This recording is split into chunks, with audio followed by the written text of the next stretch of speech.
Hello and welcome back to another episode of the Humans of Paddle. I'm your host Max. In this episode I'm joined by Slava, my good friend from Ukraine, who recently returned to Ukraine and became a paddle coach. He's also the coach of the women's national team in Ukraine. We discuss the development of paddle in Ukraine, the challenges that they're facing, and also the expectations for growth of the sport in the country and around the world.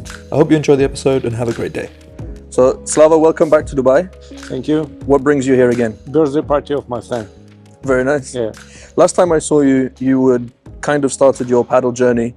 You were playing here in Dubai, and then you moved back to Ukraine. Yeah. Why did you move back to Ukraine? Because it was very difficult to stay in Dubai with a big family. So I had 3 kids and wife, and it was tough to earn money and stay here. It's very expensive country. So that's why I had to move back to Ukraine. It's true. So it's only one reason. And what have you been doing in Ukraine since you went back? I started to teach paddle, yes. First time I teach tennis and paddle, 50-50. And now I have only one time a week tennis. Really? Yeah, so. Paddle is really growing in Ukraine? Yes, paddle growing every day, every hour. Yeah? Yeah. Are there a lot of clubs now in Ukraine? Not many. I think at this moment we have 6-7 paddle clubs, but Right. 2-3 more they are going to open this year. Where are they mainly opening? I can't say in the center, no, of Kyiv, any district, so it doesn't matter. And you were talking about opening your own club. Yes, I tried to open my own club, but I met a problem with the space or with the land, you know. Right. The place or district where I wanted to open the club. We tried to buy some land, yeah, but it was very expensive. It Really? costs approximately $500,000. Just for the land? Yeah, just for the land. With nothing on it? With nothing. And then you have to build the infrastructure. Yes. Are the clubs in Ukraine at the moment mainly indoor or outdoor? Indoor. We have only maybe few outdoor courts. I know 4 courts outdoor. Really? Is that because of the weather? Or? Yes, the weather. Yeah. Yeah. And with the current situation of the war, is that not stopping people from building clubs, or they're still building? No, in Kyiv, no. In Kyiv. In other cities, yes. Because, for example, I know Odesa, they want to build some clubs, paddle clubs, because it's very popular in Odesa too. They have, at this moment, they have only two courts for whole city. And these 2 courts booked for 2 weeks. They continue to live. They don't have another options, you know. Yeah, that's amazing. Yeah. That regardless of the situation, they keep enjoying, they keep playing. Yeah. Why do you think paddle is growing in Ukraine? Because I think sport is become very popular in the world, not only in Ukraine. Paddle is a very easy kind of sport, I think so. You can take 10 lessons and you can play with your family, with your friends, so not like in tennis. Yeah. If you want to play tennis with your friends, you need at least 2 years. It's true, tennis is a lot more difficult. Yeah. But the history of tennis in Ukraine is big. You have a very good background of tennis players. So Yes. are a lot of people moving from tennis to paddle? No, it's new people. It's not from tennis, but of course from tennis too. But I think only maybe 20-30%. That's interesting. Yeah. So you have a lot of new people Yeah. who've never played any other sport that are starting to play that's paddle. true. Yeah. And that's what you want, right? You need new people doing the sport for it to continue to grow. What do you think is the difference now that you're doing more paddle between coaching paddle and coaching tennis? I wanted to change something. You know, in paddle I see more bright colors than in tennis. You know, for example, blue carpet, green walls. You know, and in tennis I see some orange clay and dirty balls. You know, And it's very tiring being on a tennis court all day. The court's bigger. Picking up the balls is tiring. Yes. You need more power also, Yes, hitting the ball. That's true. And now in Ukraine, you're coaching paddle mainly beginners, or you have also more advanced players? At first it was only beginners, and now the Padel Ukraine Federation made me the main coach of women's team. Oh, amazing. So yeah, Now I start to train our women's team. Are there a lot of Nation- women playing paddle, or is it mainly men? We have men 2 times more than women. Yeah, same as in Dubai. Yeah. Is the federation giving money towards funding paddle? At this moment, no. I mean, there's not a lot of money in paddle Yes, at the moment. yes. So, At this moment, no. Yeah. And how good do you think the Ukrainian players can become? What do you think is the potential for Ukrainian players? How high do you think they can get? In nearest 5-10 years, we don't have really good players, because at this moment we have only ex-tennis players, only few kids who just start to play paddle. Yeah. So I mean, in all countries, it's going to be a long journey of 5 to 10 years. yeah, But you think we will see a Ukrainian player in the top 100 of Premier Paddle? it's very difficult, I think, because if you want to become a top star, top 100, 100, at least you need to practice every day, and you need to practice somewhere in Italy or in Spain, not in Ukraine, because in Ukraine we don't have coaches who used to play with profi, We have only coaches from tennis, and they become paddle coaches. Yeah. If you want to become a good paddle player, you need to understand this game from inside, because it's a very big difference between tennis and paddle. So you have no Spanish or Argentinian coaches No, yet in no. Ukraine? No. Sometimes our federation invite some Spanish specialists. I mean, it's growing in that region. I mean, recently there was the FIP in Kazakhstan. They're doing FIPs in Russia as well now. Yeah. Has there been any international tournaments yet in Ukraine? No. It's impossible because of war. And Russia and Kazakhstan has much more money than Ukraine. It's not going to happen yet. Yeah. Maybe after the war when... Maybe, but I don't think so, because if you want to become top player, you need to spend your own money. Especially in paddle, even until top 50 players, they're spending from their own pocket. It's not... They're not making much money yet. The sport hasn't yet grown to that stage. So when people play paddle in Ukraine, what kind of games do they like? Is it more of a social thing? Is it matches? Is it competition? Yeah, they like competitions. They like matches. It's very popular. Students plus coach, such games. Yeah. Americano with coach. So everyone's learning. 12 people with coach, and we always change. Yeah, I guess it's still in that baby steps where they're still improving and they want to get better, and eventually, once the level improves, there will be more competition. And there is the federation, right? The Ukrainian Padel Federation. Yeah. Are they organizing tournaments that people can join? Or Yes, of course. Yeah. Every week we have some national tournaments, smallest and big and big and bigger. Are you the number one in Ukraine?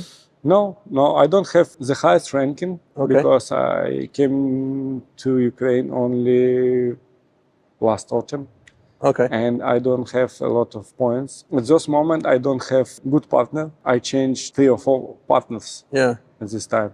So I can't find player whom I can feel each other, So what kind of partner do you want? I play well, I know it, and people knows that I can play well, but I can't win, for example, Ukrainian championship because of partner, What kind of partner do you want? What's the perfect paddle partner for you? For me, the perfect partner is a left-handed player, good defense at the same time, because I like to play fast paddle.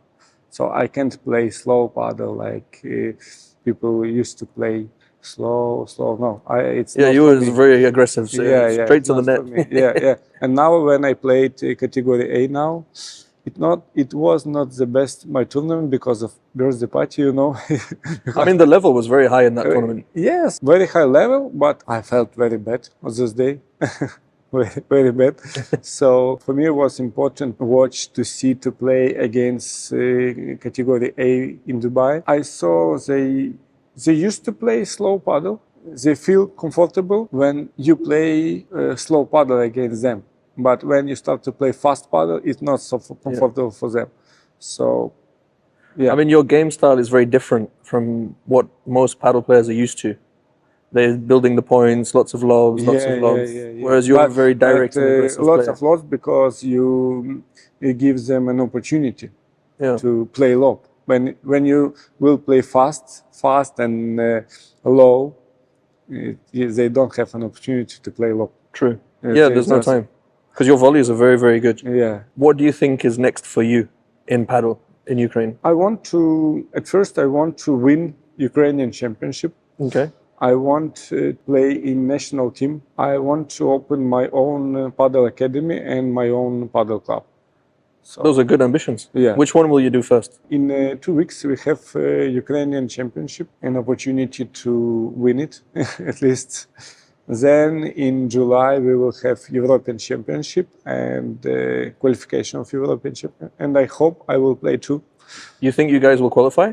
You know, they have 3 stages. Stage 2, if you win stage 2, you go to stage 1. If you win stage 1, you go to main stage. Yeah. So we start to play in stage 2. It's the lowest stage.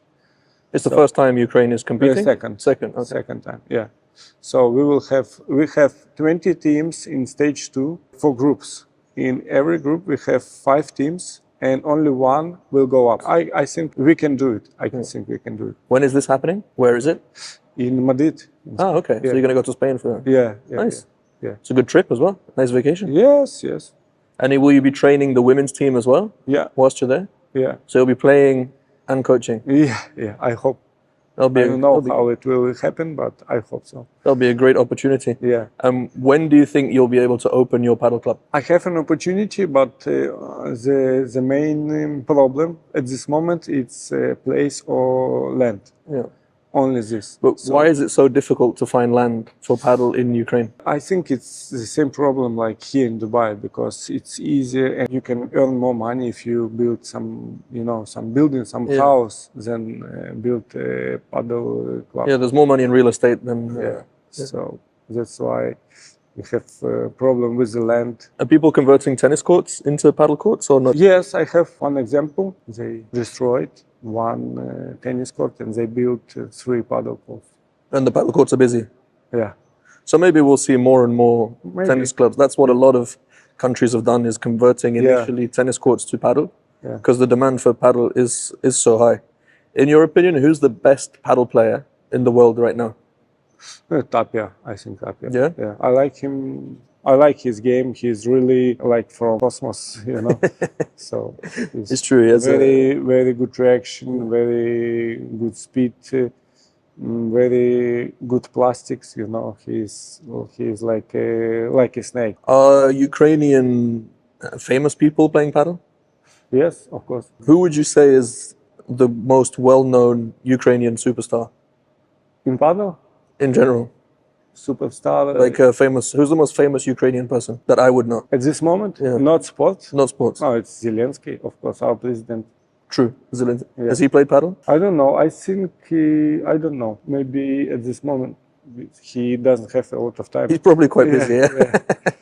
Which Ukrainian personality or famous person would you like to see play paddle? For example, in the UAE, when Sheikh Hamdan started playing paddle became very popular.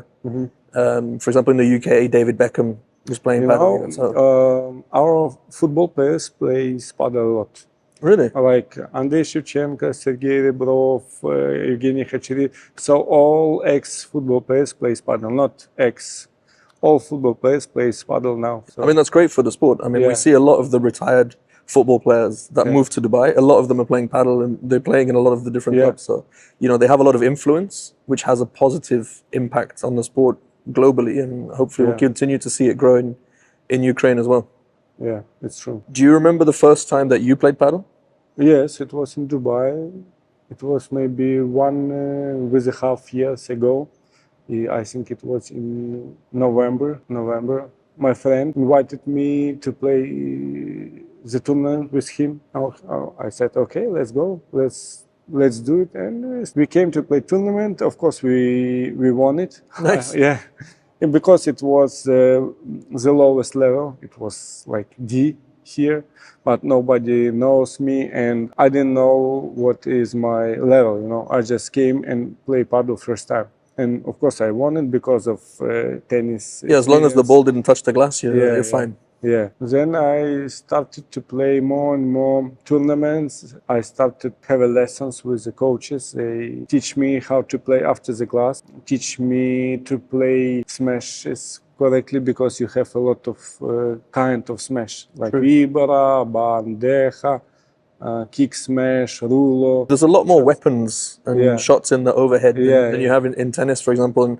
And learning when to use the right shot, I find is very challenging in paddle, especially when you come from tennis, when if it's a smash, it's a smash. You just hit Yeah, it and, yeah. and you hope for the best. And why do you like paddle? Like I told you, I just started from the tennis. I needed something new Yeah. for my brain, for my eyes, and I need to refresh myself, you know. And I think that's why I decided to change. If you could only play tennis or paddle for the rest of your life, you couldn't. Paddle. You choose paddle, no Yeah, doubt. yeah. You would let go of tennis. Yeah. Okay. I don't know.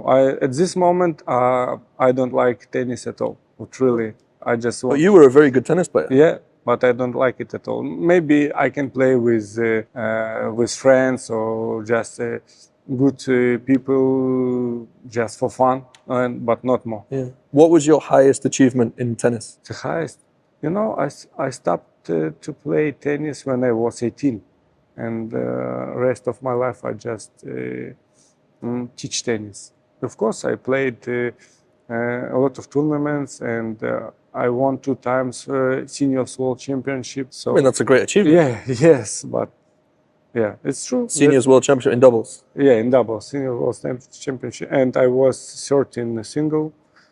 It was good experience. Yeah, at first, especially first world championship, we played against United States team, and they have 2 or 3 match points, so we saved it and we won. Was great match. So if you could say something to someone in Ukraine who wants to start playing paddle, doesn't know about paddle, what would you say to them? I would say paddle is a very intelligent game because you need to think how, when, what speed. You need to know how to use correctly glasses. You know, you need to think a lot. Do you think paddle is more tactical than tennis? No, I don't think so. Because I think you have to here. Paddle has maybe 15 or 20 tactics. Yeah, not more. And how many do you think there are in tennis? I think it's like in chess, you know. It's a lot. But why do you think there's more in tennis than in paddle? In tennis, you don't have glasses. It's because tennis court bigger than paddle court, and the speed, you know, faster, much faster than paddle. Yeah, makes sense. Well, Slava, next time I speak to you, I want you to be qualified for the European Championships. I want you to be champion of Ukraine, and I want to come visit your paddle club. Okay, thank you. So you're going to be very busy until next time I see you. Yeah, Thank you for chatting with me. thank you. I look forward to now playing paddle with you and seeing all these beautiful tactics that you have. Thank you, Slava. Thank you. Thank you.